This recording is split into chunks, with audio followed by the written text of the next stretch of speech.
Well, hello and welcome to another fun-filled edition of Adam's Music Box, where today we wish a very happy birthday to none other than Steve Hackett, who in many ways is the most Genesis-y of all members of Genesis. Say that three times fast. It's not easy. Now, let me explain what I mean by that. In the years since the band has wound down, Mike Rutherford has written a book more or less saying that everything they ever did was crap.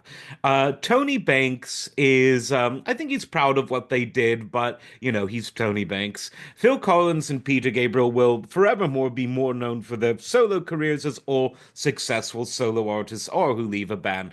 It was Steve Hackett, though, who always encouraged the band to become more progressive in the sense of prog rock, to, buy a Mellotron. He's the reason that the band bought a Mellotron and Tony Banks played it. He was the one saying we need more sort of special effects and more, push it even further.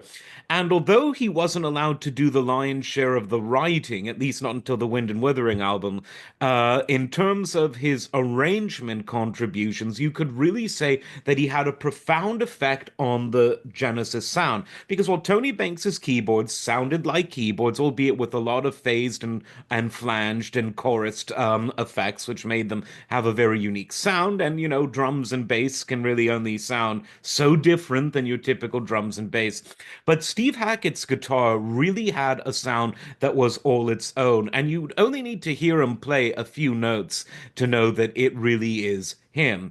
Now, he's also remarkable for being the first person in Genesis to have a successful solo career. And this was the case even a couple of years before he left the band.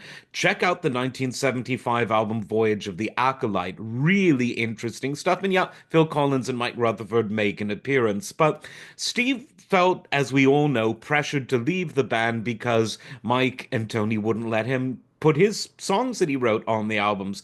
And since then, he's had a long and really interesting and really diverse solo career.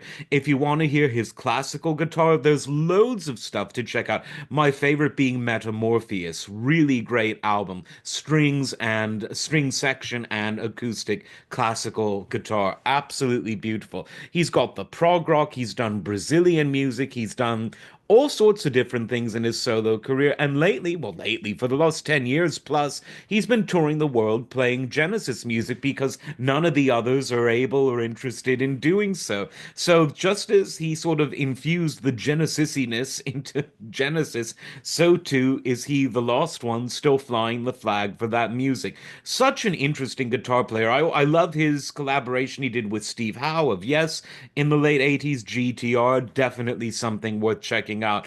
But if you want to hear something unusual, like I said, check out Metamorphosis. If you want to hear him in a different genre of music, one that maybe these days even has more of a mass appeal. I love it all, and happy birthday to Steve. As always, like, subscribe, and we'll see you next time. Take care.